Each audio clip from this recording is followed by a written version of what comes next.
Hey,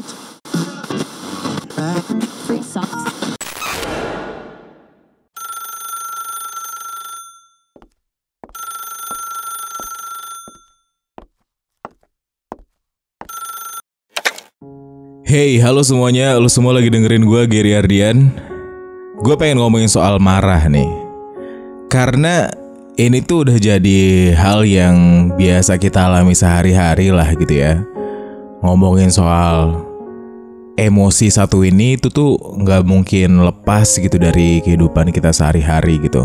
Mungkin kitanya bisa nih nahan emosi, tapi orang di sekitar kita atau mungkin pacar kita bisa jadi kesulitan untuk nahan hal tersebut gitu. Makanya gue rasa jadi perlu buat kita ngomongin soal gimana caranya mengubah marah jadi ramah. Asik gak tuh?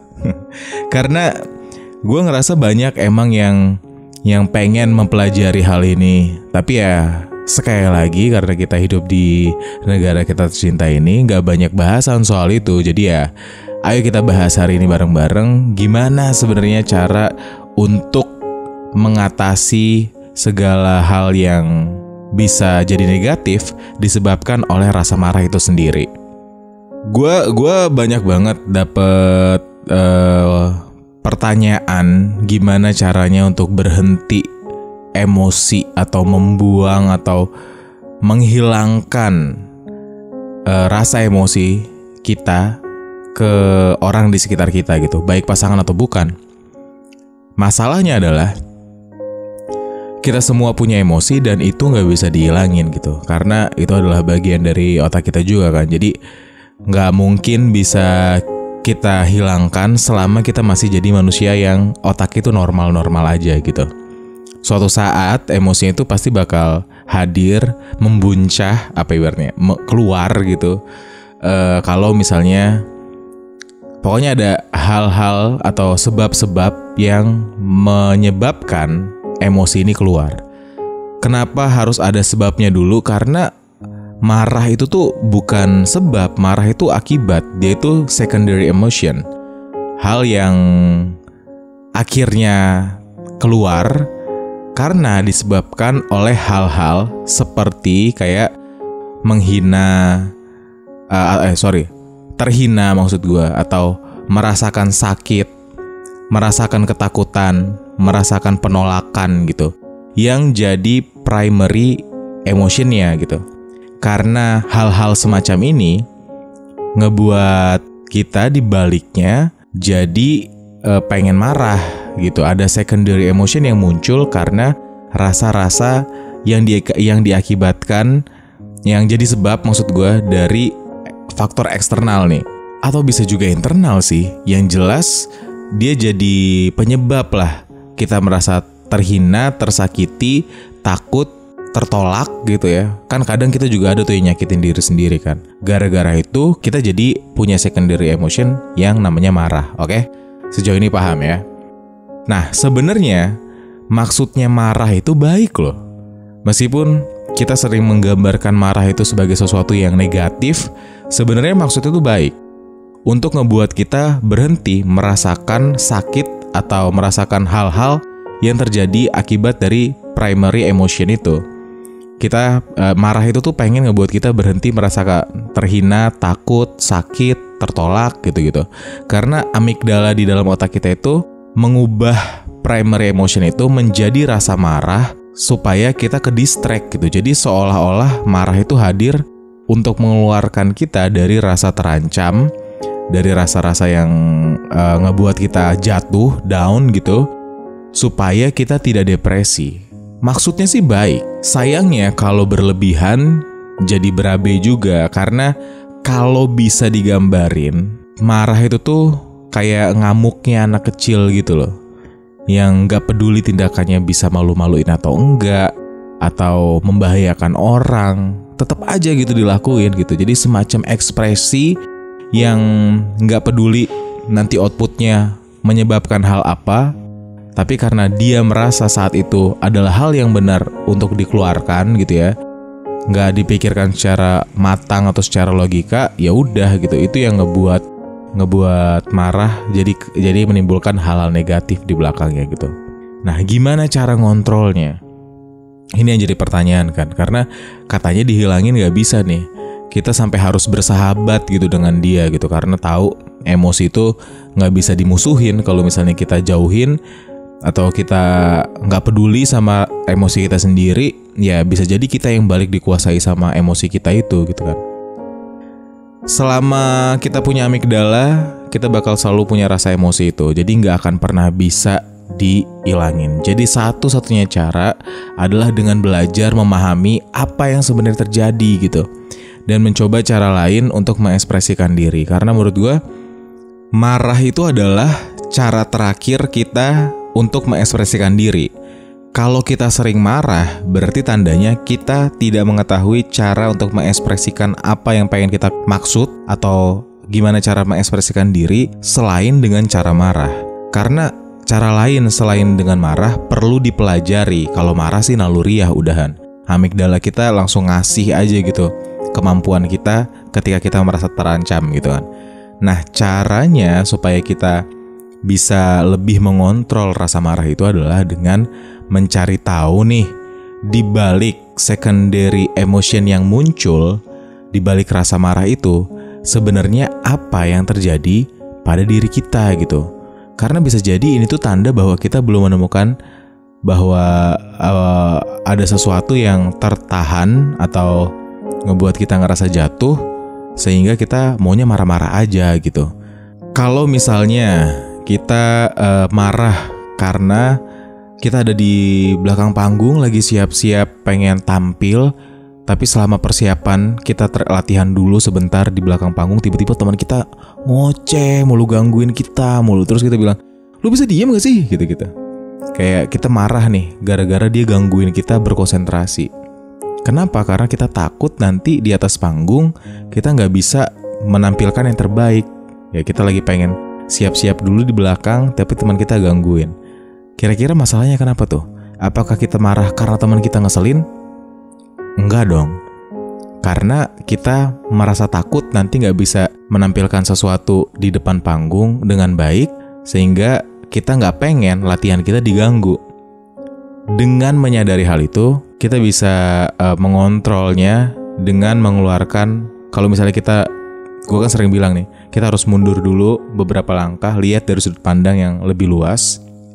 Habis itu kita harus memberikan solusi kepada masalah yang terjadi dengan sudut pandang tadi gitu, yang lebih luas tadi. Kalau udah berhenti sejenak, menenangkan diri, tidak mengeluarkan secara tiba-tiba emosi yang ada, harusnya kita bisa jadi mengeluarkannya kayak, sebentar ya, gue lagi konsentrasi nih, ntar kita ngobrol lagi, misalnya gitu. Karena tujuannya sama kan, kita pengen dia diem dulu sebentar, kita pengen konsentrasi. Tapi bakal terkesan berbeda dari cara penyampaiannya. Kalau kita menuruti emosi kita untuk menyampaikan hal tersebut, kesannya bakal negatif. Tapi kalau kita mengontrol diri kita untuk menyampaikannya dengan baik, hasilnya bakal beda gitu. Kurang lebih gitu. Nah, banyak yang kemudian mencoba menekan amarahnya tanpa membicarakan apa yang terjadi. Ini yang bahaya nih.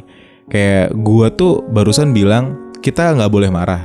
Kita tone down dulu, kita turunin pitam kita ibaratnya gitu. Terus ketika kita udah siap membicarakan hal tersebut, kita ngomong yang jadi masalah sebenarnya apa, berdasarkan primary emotion yang kita rasain tadi gitu. Kalau didiemin, kalau dipendem, lama-lama bisa jadi bumerang buat diri kita sendiri gitu. Karena kita nggak menunjukkan apa yang sebenarnya terjadi di dalam diri kita.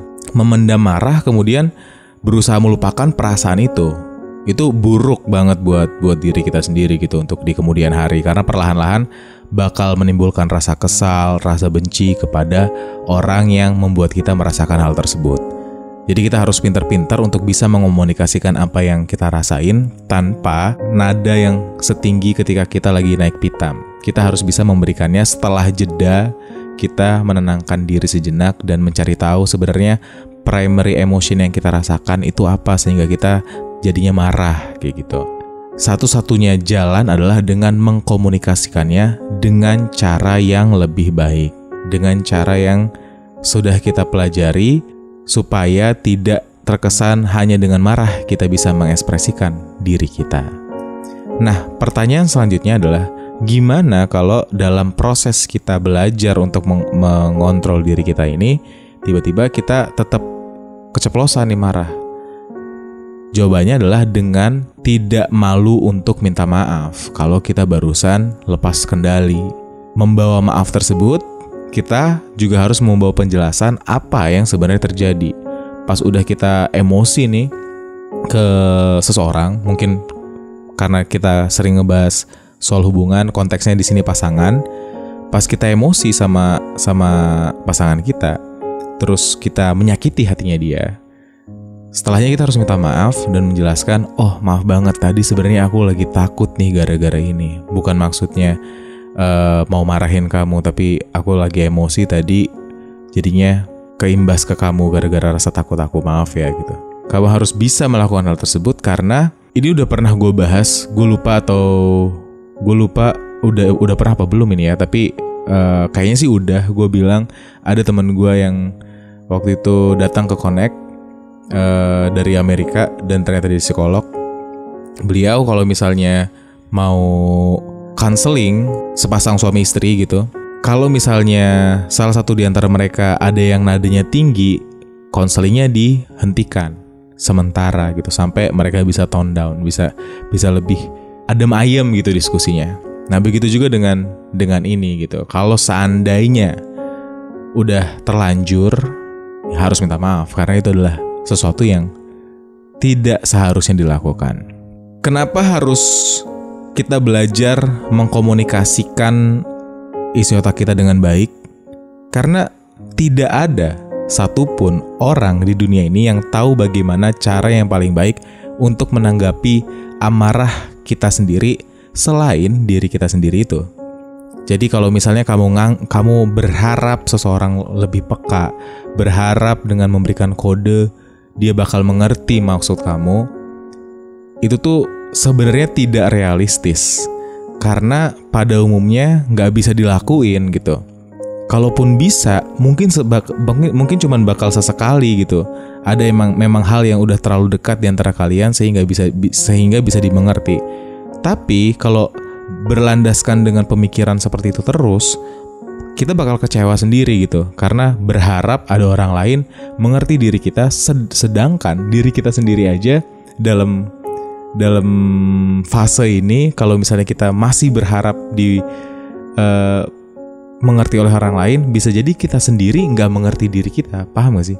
Jadi harusnya kita sendiri aja yang bertanggung jawab dengan diri kita sendiri gitu. Emosi kita ya emosi yang harus kita pertanggungjawabkan aja gitu. Jadi ke depan kalau kamu mau pasangan atau orang di sekitar kamu mengerti apa yang kamu rasain, kamu harus berusaha untuk mengungkapkan apa yang kamu rasa kepada mereka gitu. Kamu harus bisa untuk mengumpulkannya dalam satu kalimat atau dalam beberapa kata yang bisa menjelaskan apa yang sebenarnya kamu rasain. Karena primary emotionnya kita udah tahu nih apa aja yang bisa membuat kita akhirnya jadi marah gitu ya. Contohnya dalam sebuah hubungan, ketika merasa disakiti, untuk hubungan yang lebih sehat dibanding marah, kita bisa lebih mencoba untuk mengutarakan dengan ramah. Oke? Ini ya, kita harus mengubah marah jadi ramah gitu. Kalau misalnya perlu waktu sebentar untuk bisa mengutarakan hal tersebut, nggak masalah. Tapi jangan silent treatment. Ini yang salah nih. Kadang kalau misalnya orang butuh waktu terus dia maunya diem doang. Nggak boleh gitu. Kita harus bilang ke pasangan atau ke seseorang itu, sebentar ya, gue kayaknya butuh waktu, nanti kita ngomongin lagi. Itu treatment yang jauh lebih baik dibanding kamu diem aja nggak ngasih kejelasan apa-apa. Oke? Atau kita bisa bilang nih ke dia, kalau kita udah kekumpul moodnya gitu-gitu, kamu bisa bilang ke dia, kamu nyakitin aku kalau kamu bilang kayak gitu. Harusnya kamu begini dan begitu. Kamu jelasin apa yang kamu harapkan dari dia ketika kondisi itu ke depan bakal terjadi lagi gitu. supaya ada win-win nih di antara kalian. Paham ya? Dibanding marah dan teriak ke dia, ini jauh lebih baik dong. Karena di sini nih kita bisa merasakan rasa sayang yang jadi dasar dalam bertindak. Keinginan untuk mengomunikasikan perasaan dengan lebih baik akan jadi dasar yang bagus dalam berusaha memperbaiki diri supaya ke depan emosi kita bisa jadi lebih terkontrol. Kalau kita sayang sama seseorang, harusnya kan kita juga merasa nggak enak, merasa bersalah kalau kita marah-marah ke orang yang kita sayang kan. Dengan berlandaskan hal tersebut, kita bisa punya dasar atau pedoman yang patokan yang luar biasa bagus untuk memulai memperbaiki diri kita. Paham ya? Output yang dikeluarkan berbeda, tapi kesan yang didapat oleh pasangan kita bisa jadi sama. Pada dasarnya, kalau kita pengen berteriak gitu ya, itu kan pengen dia untuk mengerti apa yang kita rasakan. Nah, dengan mengkomunikasikannya dengan cara yang lebih ramah, harusnya juga bisa ngebuat dia mengerti tanpa harus ada kekerasan verbal di dalamnya. Asal emang obrolan soal emosi marah ini udah pernah kalian bahas gitu. Jangan didiemin aja nih, jangan cuma kamu doang yang tahu, dia juga harus ngerti apa yang ada di otak kamu, oke? Hal ini bisa kita terapin baik sebagai pelaku ataupun korban dari amarah pasangan. Karena emang butuh kerjasama keduanya. Kalau kamu baru dengar podcast ini dan dia masih belum mau punya waktu buat dengerin, kamu bisa nih mulai komunikasikan ke dia waktu dia marah dengan mengungkapkan secara baik-baik bahwa dengan berbicara tenang, kamu juga akan tetap mengerti apa yang dia maksud. Misalnya dengan bertanya begini. Kalau dia marah-marah, ini juga kayaknya pernah Gary lakuin waktu dulu awal-awal sama Sally sih. Aku bilangnya gini, oke, maaf nih sebelumnya kalau bikin kamu marah gitu ya, minta maaf aja nggak apa-apa. Tapi coba deh, aku minta kamu untuk lebih tenangin diri sebentar, terus baru kita ngomong baik-baik. Dengan ada yang lebih tenang, aku juga bisa bakal ngerti kok maksud kamu apa gitu. Atau aku biasanya ngomong, tunggu dulu deh, kamu marah-marah ini biar apa maksudnya? Biar aku ngerti. Iyalah biar kamu ngerti. Biasanya kan kalau misalnya lagi emosi tuh begitu kan. Kamu kalau diomongin biasa aja nggak ngerti soalnya. Oke, aku janji kalau kamu ngomongnya biasa aja, aku juga bakal ngerti maksud kamu. Coba kalau misalnya kamu lebih tenang, kita bisa lebih berdiskusi. Wah, enak banget tuh udahan. Karena pasangan yang pantas untuk ada di dalam hidup kita adalah pasangan yang mau mendengarkan. Dengan demikian, kita juga bakal tetap menjaga kesetaraan dan menjaga keharmonisan. Karena dalam mengungkapkan sesuatu, nggak ada yang berusaha untuk saling menjatuhkan. Paham nggak? Karena meskipun rasa marah bisa jadi indikator yang pas dalam mengkomunikasikan hal-hal apa saja yang boleh dan tidak boleh dilakukan gitu. Karena kan rasa marah biasanya karena batasan di dalam diri kita dilanggar gitu. Yang sebelumnya kita percaya dalam hubungan itu dilanggar gitu. Kita bisa marah gitu. Nah, baik nih sebenarnya nih. Meskipun bisa mengkomunikasikan batasan-batasan itu, cuman akan jauh lebih baik ketika maksudnya sudah ada di dalam otak kita, tapi begitu keluar dari diri kita ketika kita disampaikan dengan cara yang baik pula gitu. Ya, kan laki-laki baik untuk perempuan baik dan begitu juga sebaliknya kan. Begitu juga dalam faktor ini gitu. Cara kita berkomunikasi itu mencerminkan siapa diri kita dan siapa pasangan kita ke depannya gitu. Jadi coba untuk berkomunikasi dengan sebaik-baiknya. Nggak boleh dipendem, ingat. Apabila tidak dikomunikasikan, cuma dipendem demi hubungan yang adem ayem gitu, kayak udahlah, lupain aja lah, yang penting masalahnya udah kelar lah. Yang penting udah lewat gitu, kitanya baik-baik aja. Kalau misalnya cuma untuk adem ayem doang, ini bakal ngebuat kita jadi labil dan tidak konsisten dalam bertindak serta mengambil keputusan. Karena selama kita melakukan hal tersebut, berarti selama itu pula kita nggak menjelaskan apa yang sebenarnya kita rasakan, yang akhirnya seperti membohongi diri sendiri ke depannya gitu. Bisa jadi namanya tuh cognitive dissonance yang selama-kelamaan ngebuat kita itu jadi nggak punya batasan apa yang sebenarnya baik dan apa yang sebenarnya buruk bagi kita gitu. Karena ya ketika ada masalah dilewat-lewatin aja kayak gitu. bakal jadinya bias gitu loh. Kita nggak tahu apa yang sebenarnya terjadi ke depannya. So, komunikasikan dengan baik dan jangan lupa untuk mengubah segala sesuatu yang awalnya marah jadi ramah.